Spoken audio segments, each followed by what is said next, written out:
My phone buzzed halfway through the second act. A message from an unknown number. Do not react. Walk out now. At first, I thought it was a prank. But then I looked up at the stage under the yellow spotlight. My daughter stood frozen.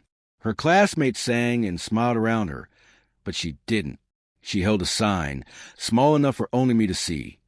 Pretend everything's fine. My pulse didn't race. It slowed, as if my body already knew what my mind hadn't yet. Her eyes flicked to the back of the auditorium. 3 rows behind me, a man rose slowly. The metal latch on the double doors clicked shut. Parents clapped. Kids danced. I couldn't hear any of it. I stood carefully, afraid a sudden movement might set something off. Our eyes met for a single second. Steady, pleading. Then she mouthed one word, Mom, and something inside me collapsed into silence. It had started 2 weeks earlier. A subtle shift, barely noticeable. My wife whispering during calls, slipping into hallways, changing her schedule. New perfume on errands. I laughed it off once, told a co-worker she was probably planning a surprise.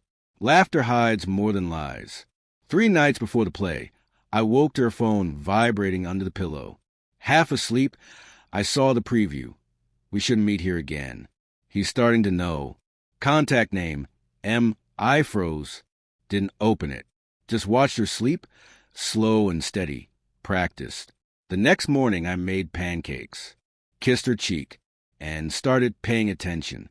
Call logs. Location history. Routine. Harmless. Until it wasn't. Every Tuesday and Thursday, she disappeared for 2 hours after dropping our daughter off. The location read, no signal. Always near the industrial park. I went once. Waited. Watched. At 10:42, her car pulled beside a black sedan. A man got out. Broad shoulders, gray jacket. No kisses, no touches.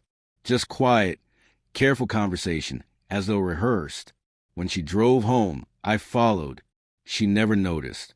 That night, she said she was helping a friend. I nodded, pretended, but I called an investigator, gave him her plate number. The next day, photos.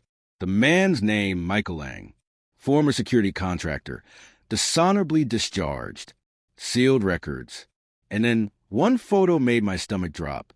My wife, Michael Lang, outside a warehouse, holding a child's backpack. Our daughters. My hands shook, not from fear, but clarity. 2 days later, the investigator called. You should sit down. Michael wasn't her lover. He was her handler. She'd been feeding a covert data forensics group information from my consulting firm. They used my systems to launder transactions. I was a liability. She was a safeguard. They may come for leverage, he said. Leverage. My daughter. That night, I watched the front door, gun in my lap, phone in hand, waiting. When the text came during the school play, I knew it was her, but not the woman I'd married. The lights went out first. Gasps, murmurs. I stayed still.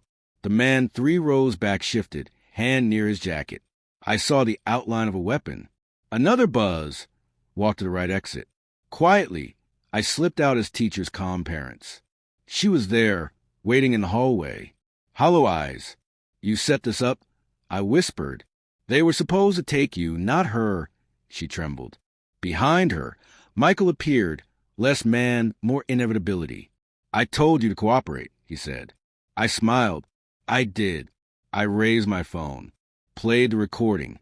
His voice or confession. Every call from the past month, already uploaded to the FBI. They froze. You think you control me, I said, but you only taught me how you operate. For the first time, I saw fear in his eyes. Real fear.